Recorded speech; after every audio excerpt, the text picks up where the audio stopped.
जय माता दी आप सभी को। आज की वीडियो में हम सुनेंगे अनंत चतुर्दशी की संपूर्ण व्रत कथा। वीडियो को शुरू करने से पहले प्लीज़ हमेशा की तरह हमारे चैनल को सब्सक्राइब करें। अगर आपको वीडियो पसंद आता है तो हमारे चैनल को लाइक करें, शेयर करें और कमेंट में जय श्री विष्णु लिखना ना भूलें। अनंत चतुर्दशी की संपूर्ण व्रत कथा। कथा प्रारंभ। श्री सूत जी बोले, नैमिषारण्य में पूरे समय गंगा तट पर महाराज युधिष्ठिर ने जरासंध के वध के समय के लिए राजा सूर्य का यज्ञ किया। राजा युधिष्ठिर ने श्री कृष्ण, भीमसेन और अर्जुन के साथ यज्ञशाला जो अनेकों प्रकार के तो सुशोभित थे, मोती के समान कांसी वाले इंद्र सभा के सदस्य शोभायान हुए थे। उस समय यज्ञ के निमित्त सभी राजाओं को बोला। उसी समय गंधारी का पुत्र दुर्योधन उस यज्ञशाला में आया। दुर्योधन वह सुख्यानंदन को जल से भरा देख वस्त्रों को उठाकर धीरे धीरे चला। उसे देख द्रौपदी आदि इससे हंसी और आगे चल के स्थान पर सुखा समय दुर्योधन चलते हुए जल में गिरा। उस समय संपूर्ण तपस्वी राय था द्रौपदी आदि स्त्रियों ने दुर्योधन का उपवास किया। यह देख दुर्योधन अत्यंत क्रोधित हो अपने मामा के साथ हस्तिनापुर को चला गया। उस समय शकुनी ने दुर्योधन से मधुर वचन में कहा, हे राजा, अपने क्रोध को अपने कार्य के लिए छोड़ दे, क्योंकि जुआ खेलने से आप सारे राज्यों को पा सकते हैं। ये राजेंद्र, यज्ञ मंडप को चलने के लिए उठिए। ऐसा ही होकर दुर्योधन यज्ञ मंडप में आए। इस समय सभी राजा यज्ञ समाप्त कर अपना अपना व्यस्त को चले गए। उसके पश्चात राजा दुर्योधन ने हस्तिनापुर में आकर युधिष्ठिर, भीम, अर्जुन आदि पांडु पुत्रों को बुलाकर जुआ खेलना आरंभ किया। कपट से उनके साथ राज्य को स्वयं हड़प लिया और निरपराधी पांडवों को जीतकर वन में भेज दिया। अब पांडव वन वन घूमने लगे। यह समाचार सुनकर भगवान श्री कृष्ण पांडवों को देखने की इच्छा कर उनके पास वन में पहुंचे। श्री सूत जी बोले, ऋषियों, वन में रहने पर दुख से दुर्बल पांडव जगदीश्वर श्री कृष्ण को देखकर उन्हें प्रणाम करने लगे। युधिष्ठिर बोले, हे जगदीश्वर, परिवार सहित मैं बहुत दुखी हूँ। इस दुख के सागर से मुक्ति का उपाय बतलाइए। हे भगवान, किस देवता की पूजा से हम अपना राज्य प्राप्त कर सके तो व्रत को करूं, इस आगे बता से मेरा हित हो। बोले, हे युधिष्ठिर, श्री अनंत भगवान का पूजन व्रत पुरुषों तथा स्त्रियों करना चाहिए। सभी मनोरथों को पूर्ण करने से ये सब पाप नाश हो जाते हैं। सब युधिष्ठिर बोले, ये श्री कृष्ण जी, आप ये अनंत कौन है? क्या शेषनाग है? क्या तक्षक सर्प है? अथवा परमात्मा को अनंत कहते हैं? हे केशव, ये अनंत कौन है? कृपा कर हमें यथार्थ कहिए। श्री कृष्ण बोले, हे युधिष्ठिर, अनंत रूप मेरा ही है। सूर्यादि ग्रह और ये आत्मा जो कहे जाते हैं, और पल, विपुल, दिन, रात, पक्ष, माक्ष, ऋतु, वर्ष, युग, यह सब काल कहे जाते हैं। जो काल कहे जाते हैं वही अनंत कहा जाता है। मैं वही कृष्ण हूँ जो पृथ्वी का भार उतारने के लिए अवतार धारण किया है और दुष्टों का नाश, साधु को रक्षा करने के हो, वासुदेव के वंश में उत्पन्न हो। आदि मध्य अनंत कृष्ण, विष्णु, हरि, शिव, वैकुंठ, सूर्य, चंद्र और सर्वव्यापी ईश्वर तथा सृष्टि जो नाश करने वाले विश्व स्वरूप महाकाल इत्यादि रूपों को मैंने अर्जुन को ज्ञान के लिए दिखलाया था। योगियों को ध्यान करने योगी और संसार रूप अनंत, जिसमें चतुर्दश इंद्र है, अष्टावशु, 12 सूर्य, 11 रुद्र और नारद आदि 7 ऋषि तथा समुद्र, विद्यांचल आदि, पर्वत, गंगा आदि नदी तथा वृक्ष और नक्षत्र एवं 10 दिशा, भूमि, पाताल, भूलोक, भूप इत्यादि लोग है। यह सब मैं ही हूँ, इसमें कोई भी संदेह नहीं है। युधिष्ठिर बोले, हे विप्रवर, अब आप अनंत व्रत का माध्यम और विधि कही तथा अनंत व्रत का अनुष्ठान करने वाले प्राणी को क्या पुण्य होता और उसका क्या फल मिलता, सो कहिए, मैं ये जानना चाहता हूँ। पूर्व काल में अनंत व्रत किसने किया और मृत्यु लोक में किसने प्रकाशित किया, यह सब विस्तार से कहिए। तब श्री कृष्ण जी बोले, हे युधिष्ठिर, पहले सतयुग में एक सुमंत नाम का ब्राह्मण था। उसने वरिष्ठ गोत्र में उत्पन्न भृगु की सुंदर कन्या दीक्षा का वेदोक्त विधि से विवाह किया। थोड़े समय बीतने पर उसके गर्भ से अनंत लक्षणों वाली कन्या उत्पन्न हुई। वह सुशीला शील नाम वाली कन्या पिता के घर में बढ़ने लगी। उसी समय शीला की माता जड़ से पीड़ित तो पवित्र नदी के जल में गिर कर मर गई। उसके पश्चात सुमंत ने ब्राह्मण की एक कन्या जिसका नाम करकसा का विधिपूर्वक विवाह किया। दुष्ट स्वभाव करकसा नित्य झगड़ा करने वाली थी। उसकी सौतेली शीला नाम की कन्या अपने पिता के घर में भीत और खंबा पर तथा देहली पर चित्रकला में, तोरण आदि में चतुर हुई। नीले, पीले, सफ़ेद, काले इत्यादि रंगीन चित्र विचित्र से साथी, शंख, कमल बारंबार बनाया करती थी। इस प्रकार बहुत काल व्यतीत हुआ और इस प्रकार वह कौमारी अवस्था वाले शीला पिता घर में बड़ी हुई। स्त्रियों के युवावस्था चिन्ह से युक्त शीला को देख सुमंत ने चिंता की कि यह कन्या मैं किसको दूं, और इस बात से दुखी हुआ। पूरे समय वेद जानने वाले श्रेष्ठ और स्त्री को इच्छा करने वाली कांति युक्त मुनियों में श्रेष्ठ कौंडल्य ऋषि वहाँ आए और बोले, हे सुमंत, तुम्हारी सुंदर कन्या शीला को मैं वर्णन करना चाहता हूँ। तुम सुमंत ने शुभ दिन में श्रेष्ठ मुनि से कन्या का विवाह कर दिया। एक धर्म पुरुष कौंडल्य नामक ऋषि के लिए कन्या का विवाह कर दिया। श्री कृष्ण बोले, ग्रह सूचित कई विधि से विवाह किया। उस समय मांगलिक सब किए गए। स्त्रियों ने मंगल गान क्या ब्राह्मण स्वास्थ्य वाचन तथा बंधु जनों ने तुम्हारी जय हो घोष किया। यह विवाह कर्म संपन्न होने पर अपनी पत्नी कर्कश का सुमंत बोले, प्रिय दामाद को संतोष के लिए कुछ दहेज देना उचित है। ऐसे वचन सुन कर्कशा ने खुद हो अपने घर के संपूर्ण पदार्थों को एकत्र कर उन्हें पेटी में बंद कर अपने पिता घर जाने को कहा और भोजन से बचे पदार्थ मार्ग में भोजन के लिए रख दिया। सुमंत से बोली कि घर में धन आदि कुछ भी नहीं है, जो हो देख लो। युधिष्ठिर ऐसे वचन सुन वहाँ दुखी हुआ। विवाह के पश्चात कौंडल्य अपनी शिला को रथ में विदा कर वहाँ से धीरे धीरे चला। मार्ग में पुष्प रूपा यमुना नदी को देख उसे किनारे रथ खड़ा कर नित्य कर्म करने को चल दिया। दोपहर को भोजन समय उसी यमुना तट पर उत्तर शिला ने लाल वस्त्र पहने बहुत सी स्त्रियों दिखा जो अनंत चतुर्दशी में भक्तिपूर्वक जनार्दन भगवान की पूजा कर रही थी। उन स्त्रियों के समीप जाकर धीरे से शिला ने पूछा, ये भार्या कृपा कर मुझसे कहो कि आप किसका व्रत कर रही हो और इस व्रत का क्या नाम है। शीलवती सुशीला से ऐसे होते सुनकर संपूर्ण स्त्रियाँ बोली, हे शीला, इसका नाम अनंत व्रत है। इस व्रत में अनंत देव की पूजा की जाती है।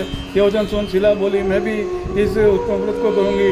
और स्त्रियों से पूछा, इस व्रत का क्या विधान है और इसमें क्या दान होगा तथा किस देवता की पूजा होती है। उसके वचन सुन सब स्त्रियाँ बोली, हे शील, अच्छे अन्न का एक शेर मालपुआ बनाए जिसमें आधा भाग ब्राह्मण को दे। आप भोजन करें और कृपणता को त्याग कर शक्ति अनुसार ब्राह्मण को दक्षिणा दे। किसी नदी किनारे अनंत का भोजन करे। कुआ का शेषनाग बनाकर बांस की टोकरी में स्थापित करे। फिर उस शेष का आह्वान प्राण प्रतिष्ठा करके स्नान कराएं और वेदी पर चंदन, पुष्प, धूप, दीप और बहुत प्रकार के नैवेद्य अनेकों प्रकार के पकवानों से उनकी पूजा करे।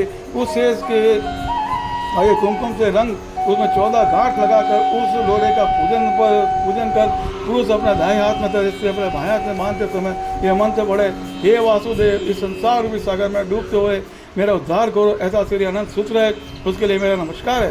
तंत्र सूत्रों को हाथ में बांधकर अनंत की इस कथा को सुने और संसार रूपी नारायण अनंत का ध्यान करे। हे श्री, इस प्रकार हमने तुमसे इस व्रत का विधान कहा। श्री कृष्ण जी बोले, उस स्त्रियों के वचन सुन अति आनंद को प्राप्त हो। हाथ में 14 ग्रंथ लोरा बांध कर इस व्रत को किया।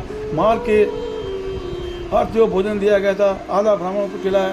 शेष आप दोनों भोजन कर आनंद से पति के साथ बैलगाड़ी में बैठकर घर गए। उस समय से शीला को व्रत का प्रभाव मालूम हुआ। अब अनंत व्रत करने से गो धन और लक्ष्मी तो उसका घर परिपूर्ण हो गया। अतिथि सत्कार में शीला सदा लगी रहती थी और माणिक के स्वर्ण मोतियों के हार सुसज्जित होगी। देवताओं की स्त्रियों के सम्मान धन पुत्र आदि से युक्त हो। सावित्री के समान पतिव्रता हो, पति के साथ आनंद से रहने लगी। किसी समय उसके पति ने शीला के हाथ में अनंत का डोरा बंधा देखा और पूछा, शीला, इस डोरे को तूने मुझे वश में करने के लिए बांधा है ना? सत्य का किसके अर्थ यह डोरा तूने धारण किया? शीला बोलिए, स्वामी, जिसके प्रसाद से मनुष्य के श्लोक में धन धान्य आदि संपदाओं को पाते हैं, उसी अनंत के डोरे को मैंने धारण किया। शीला के ऐसे वचन सुनकर उसके पति कौंडल्य ऋषि ने लक्ष्मी के मद में अनंत के डोरे को तोड़ डाला और बोला, ये अनंत कौन है? उस मूढ़ ने डोरे को जलती हुई आग में डाल दिया। तब हाय हाय कर दौड़ती हुई शीला ने अनंत सूत्र को अग्नि से निकाल कर दूध में डाल दिया। इन कर्मों से के फल से कौंडल्य के सब ऐसे नष्ट हो गए। चोर उसकी गो चुरा लेगी, आग से उसका घर जल गया। जो पदार्थ जिस प्रकार से आया उसी प्रकार से गया। अपने स्वजनों से कला तथा बंधुओं से नित्य प्रति झगड़ा होने लगा। उसी अन्न डोरे को तोड़ने से घर में दरिद्रता आ गई। भगवान बोले, हे युधिष्ठिर, उसमें कोई मनुष्य भी बोलता भी न था। शरीर से अत्यंत दुखी होकर बोला है, इसलिए मुझे अकस्मात शोक होने का क्या कारण है? मेरा सब धन नष्ट है, कोई मुझसे बात नहीं करता है और देह से मैं नित्य प्रति पीड़ा होती है। इसलिए मुझसे क्या अपराध हुआ है और क्या करने से मेरा कल्याण हो सकता है? पति कैसे वचन सुन शीला बोली, है स्वामी, आपने जो अनंत के डोरे का आक्षेप किया उसी के पाप का फल है। ये महाभाग भविष्य में द्रव्य आदि सब होंगे, परंतु उसके लिए उपाय करो। शीला के वचन सुन वो अति दुखी हो, तब करने संकल्प ले वन में जा आयु भक्षण करके तब का विचार करने लगा कि ऐसे जगदीश्वर अनंत का दर्शन जिसकी प्रशंसा से द्रव्यादि पदार्थ मिलते हैं और उसके आक्षेप से नष्ट हो जाते हैं, कहाँ पर मिलेंगे? धनादि पदार्थ होने के सुख का दुख में यह विचार करता हुआ वो निर्जन वन में घूमने लगा। वहाँ उसने फलों से संपन्न वृक्ष देखा जिसमें कीड़े पड़ गए थे। वह देख कौंडल्य ने वृक्ष से पूछा, तूने किसी स्थान से अनंत को देखा है? ये सज्जन, देखा हो तो मुझे बताओ, क्योंकि उन्हें न देखने से मेरे चित्त में बड़ा दुख हो रहा है। जैसे उन वृक्ष ने कहा, हे कौंडल्य, मैंने अनंत को तो कहीं नहीं देखा। ऐसे उत्तर सुने कौंडल्य ऋषि वहाँ दुखी होकर आगे चले। श्री कृष्ण जी बोले, हे युधिष्ठिर, अनंत के दर्शन की लालसा करते हुए ऋषि ने वन में इधर घूमती बछड़ा सहित गो को देखकर उसने गाय से पूछा, हे धेनु, तूने अनंत को देखा हो तो बता। यह सुन गाय ने कहा, हे दृश्य, मैं अनंत को नहीं जानती। आगे चलकर एक बैल को देखा। किसी ने उससे भी पूछा, ये गो स्वामी तूने अनंत को देखा? बैल बोला, मैंने अनंत को नहीं देखा। तब कौंडिल्य ऋषि ने आगे चलकर 2 पुष्करनियों को देखा, जिनके कल्लोल से परस्पर लहरें मिल रही है, और कमल कुमुदनी बहुत प्रकार शोभा दे रहे तथा भ्रमर, हंस, चकवा तथा सारस, बगुला जाति के पक्षी क्रीड़ा करें। उस कौंडिल्य ने पुष्कर्ण से पूछा, तुम दोनों ने अनंत को देखा? यह सुन पुष्कर्ण ने उत्तर दिया, हे धृतराष्ट्र, मैंने अनंत को नहीं देखा। आगे चल उसने गधा तथा हाथी को देख उनसे पूछा, तुमने अनंत को देखा? उनसे भी संतोषजनक उत्तर न मिलने पर उसकी आशा नष्ट हो जाने से वह वन में बैठ गया। हे युधिष्ठिर, कौंडिल्य जीवन का आशा छोड़कर विहल वो बहुत गर्म श्वास छोड़ता पृथ्वी पर गिर पड़ा। थोड़े समय सावधान होने पर, हे अनंत, ऐसा कहते हुए कौंडिल्य ने उठकर संकल्प किया कि प्राणों को छोड़ दूंगा। हे युधिष्ठिर, तो वृक्ष पर मरने के लिए फांसी डाली थी, तभी अनंत जी प्रत्यक्ष होकर आ गए। ब्राह्मण का रूप धारण किया अनंत ने कहा, हे धृत, इधर आओ, और उसका दाहिना हाथ पकड़कर पर्वत की गुफा में चले गए। वहाँ सुंदर स्त्री पुरुष युक्त उस ऋषि को अपनी पूरी को दिखाया। वहाँ पर एक दिव्य सिंहासन पर बैठा और शंख, चक्र, गदा, पद्म और गरुड़ सहित विश्व रूप अपनी विभूतियों के भेदों से अधिक थे, जो कौस्तुभ मणि सहित वनमाला धारण किए हुए थे। उन देवताओं के देव जो किसी से न पराजित होने वाले उन विश्व रूप को कौंडिल्य ऋषि देख कर उनकी स्तुति करने लगे। हे पुंडरीकाक्ष, मैं पापी हूँ, पाप कर्म करने वाला पापात्मा हूँ, मैं पाप से उत्पन्न हूँ, आप मेरी रक्षा करें और मेरे पापों को हरे। हे जगदीश्वर, आज मेरा जीवन तथा जन्म दोनों ही धन्य है। मैं तुम्हारे चरण कमलों को पर मेरा मस्तक भ्रमर के समान स्पर्श कर रहा है। कौंडिल्य ऋषि वचन सुनकर अचन देव मधुर वाणी से बोले, हे कौंडिल्य, तो निर्भय होकर अपने मन की बात मुझसे को। तब कौंडिल्य बोले, मैंने अपने संपत्ति के घमंड माकर अनंत का गौरव तोड़कर उसको निंदा की, जैसे मेरी से संपदा नष्ट हो गई। स्वजनों से नित्य झगड़ा होता है और मुझसे कोई बात भी नहीं करता। महादुखी होकर तुम्हारे दर्शनों के लिए आया हूँ। अनंत भगवान ने दया वश कृपा पूर्वक अपना दर्शन दिया। मैंने जो पाप किया है, कृपा उसकी शांति कृपा मुझे बताइए। श्री कृष्ण जी बोले, युधिष्ठिर, भक्ति संतुष्ट होकर अनंत देव क्या न देवे। अनंत भगवान बोले, हे कौंडिल्य, विलंब मत कर, अपने घर को जाओ, 10 वर्ष तक भक्तिपूर्वक अनंत व्रत कर, तो सब पाप छूटकर सिद्धि को प्राप्त करेगा। तेरे पुत्र पौत्र होंगे तथा सुखों को भोग करेगा। अंत समय में मेरा स्मरण होगा और पिता निसंदेह अमर पद को प्राप्त होगा। संपूर्ण लोगों के उपचार के लिए मैं तुमको और भी वर देता हूँ। शिलाकृत व्रत की श्रेष्ठ कदा पढ़ने वाले और शिला के समान इस अनंत का व्रत करने वाला इस व्रत के प्रभाव से जल्दी से पाप छूटकर परम गति को पाएगा। ये कौंडिल्य, तू जिस मार्ग से आया है उसी मार्ग से अपने घर जा।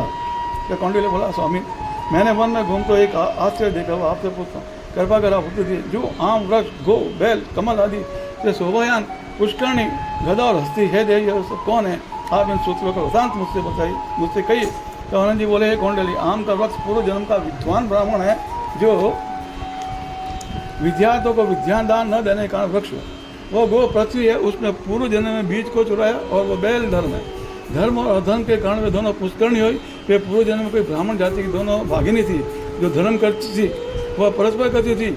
उन्होंने ब्राह्मण, अतिथि और दुर्बल को कुछ भी भोजन आदि पदार्थ नहीं दिया था, याचकों को भिक्षा भी नहीं दिया। उस पाप कर्म से परस्पर लहरी और जल एकत्र होता है। वह एक गदा क्रोध है, वह हस्ती मद है, और वृक्ष ब्राह्मण है। मैं अनंत हूँ और यह कंदरा संसार है। इस तरह का अनंत जी अंतर ध्यान हो गए। यह चरित्र कौंडिल्य स्वप्न समान देखकर अपने घर आए। श्री कृष्ण बोले, हे युधिष्ठिर, कौंडिल्य ऋषि ने 14 वर्ष अनंत व्रत किया। अनंत के कहे अनुसार सुख भोग कर अंत में अनंत का स्मरण कर अनंत पूर्व गया। ये युधिष्ठिर, इसी प्रकार तुम भी कथा सुनो और 14 वर्ष अनंत व्रत करो। जैसे कौंडिल्य ने अन्न देह के कहे अनुसार फल प्राप्त किया, वह तू भी संपूर्ण मनोरथों को प्राप्त करेगा। आख्यान सहित व्रत करने से एक ही वर्ष में मनोरथ प्राप्त होता है। हे युधिष्ठिर, यह व्रत मैंने आपको सुनाया। इस व्रत के करने से मनुष्य सब पापों से छूट जाता है। इसमें संशय नहीं, जो कथा सुनते हैं वे पापों से छूटकर अनंत लोक को प्राप्त करते हैं।